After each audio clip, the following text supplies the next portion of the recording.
आप देख रहे हैं लाइव इंडिया हर पल। नमस्कार, आप देख रहे हैं लाइव इंडिया हर पल। मैं हूं आपके साथ रेखा मिश्रा। बिहार के मुख्यमंत्री नीतीश कुमार के राज्यसभा के लिए नॉमिनेशन करने के बाद सबसे बड़ा सवाल है कि अब क्या होगा बिहार में सरकार का फॉर्मूला। कौन होगा सीएम और कौन होगा डिप्टी सीएम, इसकी चर्चा जो है वो काफी ज्यादा तेज हो चुकी है। यानी कि अब बिहार में बीजेपी का सीएम होगा और इसके अलावा जेडीयू कोटे से एक नहीं बल्कि दो डिप्टी सीएम होंगे। सूत्रों से मिली जानकारी के मुताबिक निशांत कुमार को राज्य का डिप्टी सीएम बनाया जा सकता है। दरअसल निशांत कुमार नीतीश कुमार के बेटे हैं। बता दें कि जल्द जो है इसको लेकर विधायक दल की बैठक भी बुलाई जाएगी। यानी कि सूत्रों ने बताया कि जल्द ही विधायक दल की बैठक बुलाई जाएगी। हालांकि सीएम नीतीश कुमार के राज्यसभा चुनाव के लिए हामी भरने से जेडीयू के कार्यकर्ता काफी ज्यादा नाराज जो है वो दिख रहे हैं और इसको लेकर के नीतीश कुमार के आवास के बाहर पोस्टर भी लगाए गए हैं। यानी कि जनता दल यूनाइटेड का जो कार्यालय है, जेडीयू का जो कार्यालय है, उसके बाहर नीतीश कुमार को लेकर पोस्टर लगाए गए हैं और इस पोस्टर में नीतीश कुमार से एक बार फिर से अपने फैसले पर विचार करने के लिए कहा गया है और जनता के सम्मान को लेकर के पुनर्विचार करने की बात कही जा रही है। यानी कि जेडीयू कार्यकर्ता बेहद आक्रोशित है और जेडीयू आवास के बाहर जो है ये पोस्टर जो है वो बड़े बड़े लगाए गए हैं।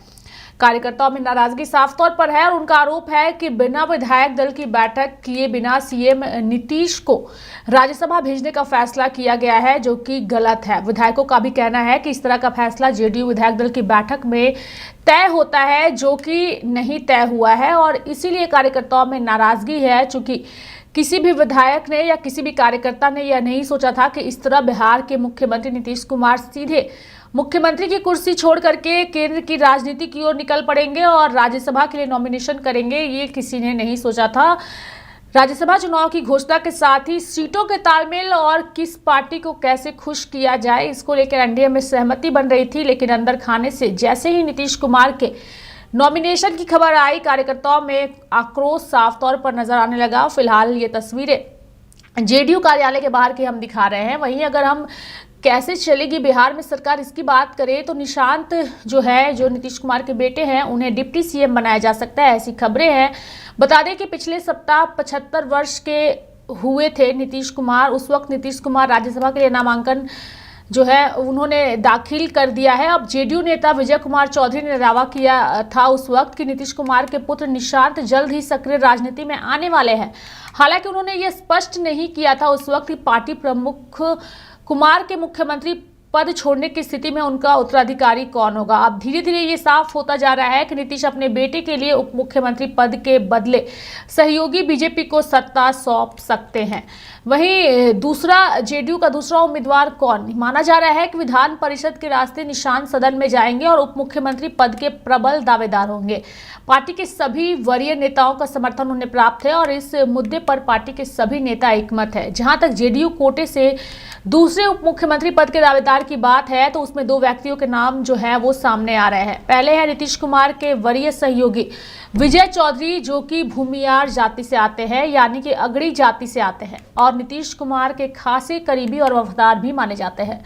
दूसरे नाम की बात करें तो अशोक चौधरी का है, जो नीतीश कुमार के करीबी है, खुद दलित जाति से आते हैं और पिछले 10 सालों से नीतीश कुमार के सबसे करीबी सहयोगियों में से एक रहे हैं। वे जेडीयू के युवा दलित चेहरे के तौर पर भी जाने जाते हैं। वर्ष 2025 के विधानसभा चुनाव में सत्तारूढ़ राष्ट्रीय जनतांत्रिक गठबंधन एनडीए को भारी जीत दिलाने के बाद कुमार को पद छोड़ने से अब बीजेपी के किसी नेता के मुख्यमंत्री बनने की संभावना है। यदि ऐसा होता है तो बिहार को पहली बार बीजेपी का मुख्यमंत्री मिलेगा। यानी कि बिहार में कभी भी भाजपा का खुद का मुख्यमंत्री नहीं रहा है और ऐसा होता है तो भाजपा के लिए एक बड़ी उपलब्धि बिहार में, चूंकि बीजेपी का पहली बार मुख्यमंत्री होगा। साथ ही अगर हम बात करें तो बिहार अब एक ऐसा राज्य रहा है जहां बीजेपी का मुख्यमंत्री नहीं रहा है। बिहार से राज्यसभा की 5 सीट के लिए 16 मार्च को चुनाव होना है और गुरुवार को नामांकन दाखिल करने का अंतिम दिन था और सभी ने जो है वो नामांकन भी कर दिया है। फिलहाल कई तरह की चर्चा हो रही है नीतीश कुमार के फैसले को लेकर के। जहां आरोप प्रत्यारोप का दौर जारी है, वहीं भाजपा के नेता दिलीप जायसवाल ने नीतीश कुमार के फैसले की सराहना की है और उन्होंने कहा है कि राज्यसभा जाने का निर्णय नीतीश कुमार के खुद का है, ना कि उन्होंने किसी दबाव में यह फैसला लिया है। लेकिन विपक्ष की ओर से कई तरह के सवाल भी उठाए जा रहे हैं। नीतीश कुमार जी बिहार सरकार के मुख्यमंत्री के द्वारा कल राज्यसभा सदस्य के लिए पर्चा भरा गया, नामांकन किया गया है। ये उनका स्वयं का फैसला है। वो चारों सदन के सदस्य हो जाएंगे। अब अभी तक 3 सदन के सदस्य रहे थे और उन्होंने कल ट्वीट करके अपनी जानकारी भी दी है।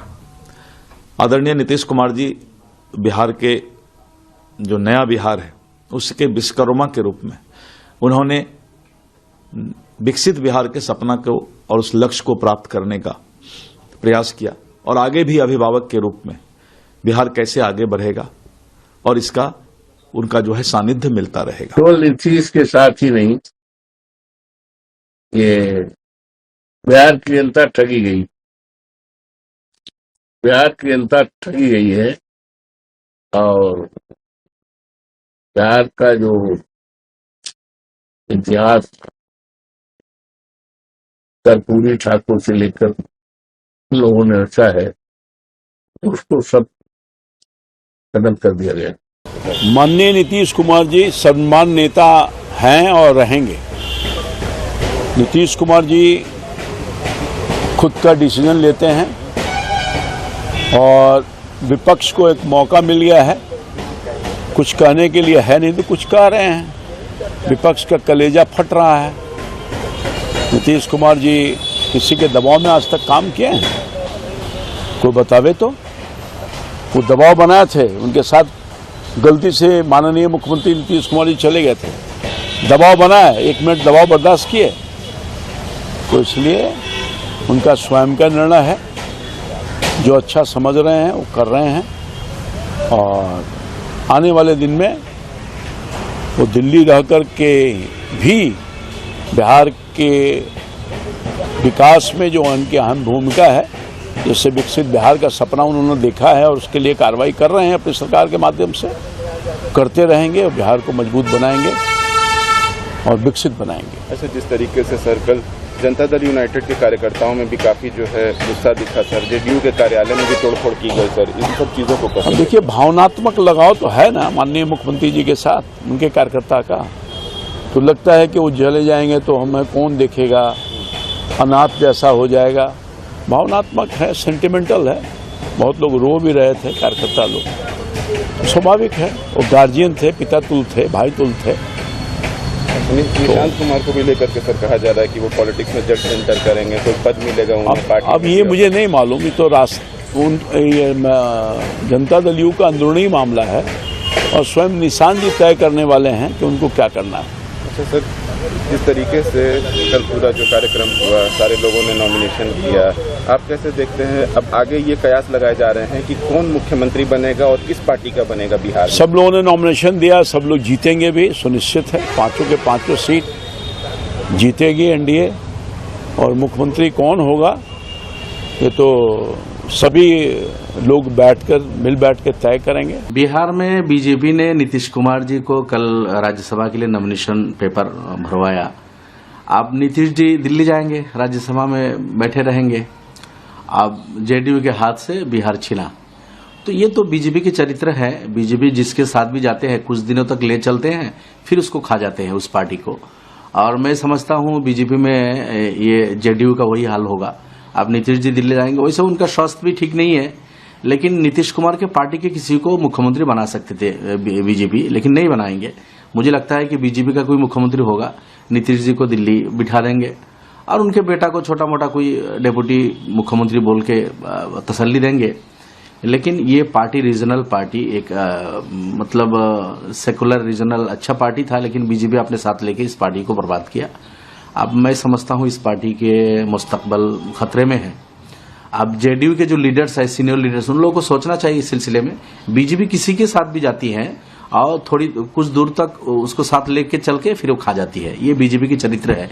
इसलिए बीजेपी के साथ जाने वाली जो पार्टी है उनको सोच समझ के ही जाना चाहिए।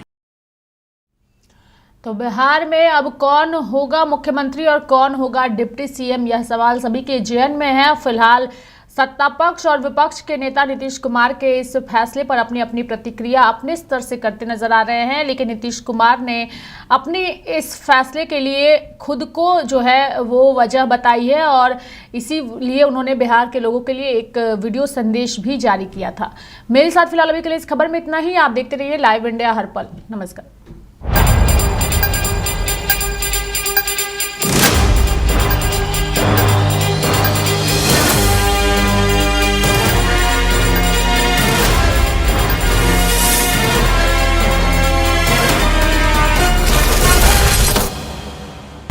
आप देख रहे हैं लाइव इंडिया हर पल।